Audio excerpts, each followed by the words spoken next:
What is going on, everybody? This is Sam with Troops Mowing, and in this video I am going to share with you 5 ways to make your off season or your winter months more financially feasible for you.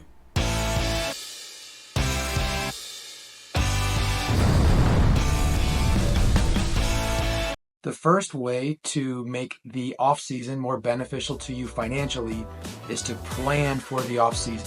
My first year, my first winter for my lawn care business, I did not plan. I literally did not pay myself, I believe, from like December through February because I did not have enough money in the bank account that I've saved up throughout the whole year.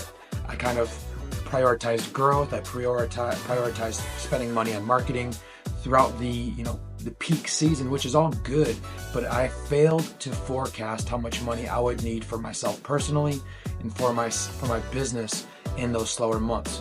So it is crucial to plan for exactly how much fixed costs you are going to have in your business and the payroll expenses that you are going to have in your business and how much money you need to pay yourself to sustain your standard of living throughout the slower months. Failure to plan will create mass chaos in the spring and ultimately prevent your growth. The second way to make your off-season more financially beneficial to you is to deploy what we call winter services.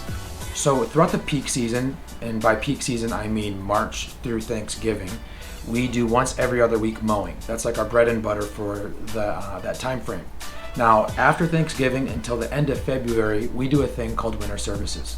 So instead of coming to your property once every 2 weeks, we would go to the customer's property once every 3 weeks and focus on different services that the property might need.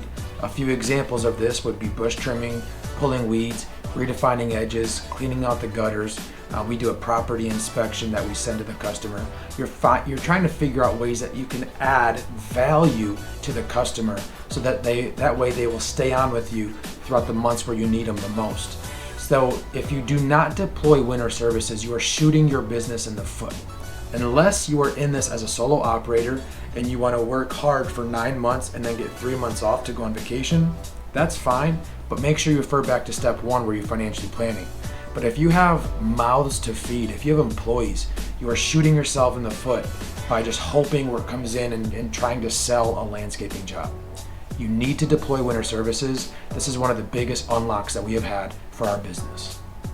The third way to master your off season is to focus on the services that are currently in demand.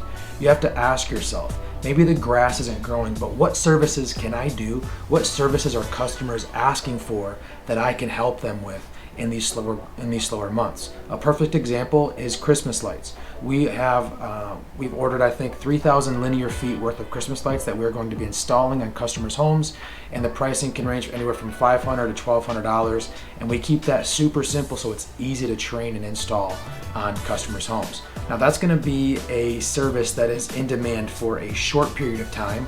Obviously, we're not going to be marketing that in March. We need to market that in September, October, November to get those people on our schedule. Now, depending on where you live in America, that's going to be a service that you can do because Christmas is not geographically dependent. But what you can also think about is like, hey, can we do simple paver walkway installations? Can we install river rock throughout a property? What services can we do that we can sell to the customer that does not necessarily require plants being planted or grass growing? Another good thing would be weed control. You have to put down pre-emergent in these off-season months for preventative measure to protect their lawn against unwanted weeds in the summer months. If you fail to do the preventative weed control measures now, you're going to be playing a heavy defensive game later on in the summer by doing spot treatments. Now is where you can make your money with your pre-emergent applications. That is the third way that you can master your off-season. The fourth way that you can master your off-season and make it financially beneficial to you is to reduce your expenses. What expenses are you currently paying for that you might not necessarily need to pay for in these next few months? Are there any subscriptions that you have that were kind of helpful in the growth season but are going to have no use to you in these next few months? Get rid of them. Are there any employees who you've just been like fighting, like I have to keep them along because of the work? Get rid of them. Let your star players shine. Get your star players the hours that they need so you can retain those star players in the spring. There's ultimately only 3 ways for you to make extra money in any business, and specifically lawn care, but really any business. You can charge more money, you can get more done in the same amount of time, or you can reduce your expenses. So if we're talking about what is one way that you can become more financially beneficial in this off season, you could reduce your expenses. Now is the best time to do that. Run a complete audit on your books, see what expenses you might not even realize that you are paying for.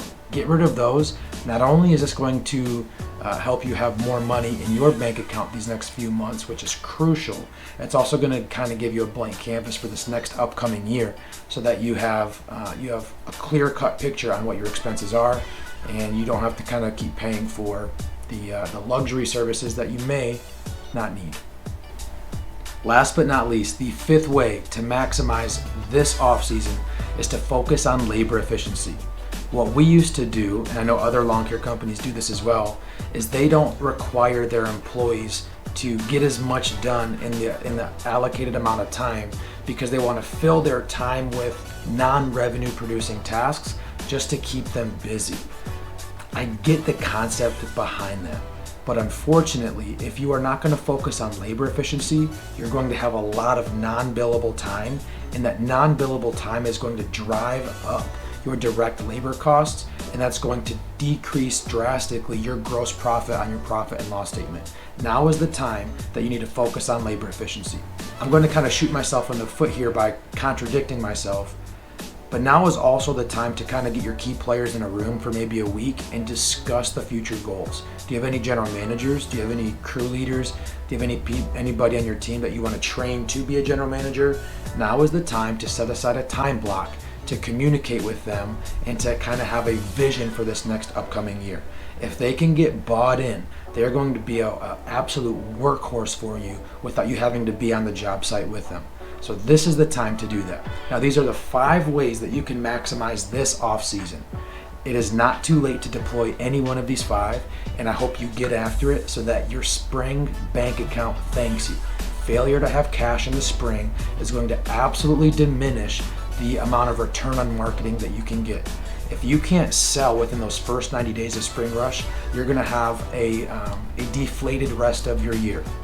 You need the cash to do it. So I hope you can do that. I would love to help you through this. I am still taking coaching clients. So if you want my personalized help for your business, please look in the link below, and I would love to hear from you. Thanks, guys.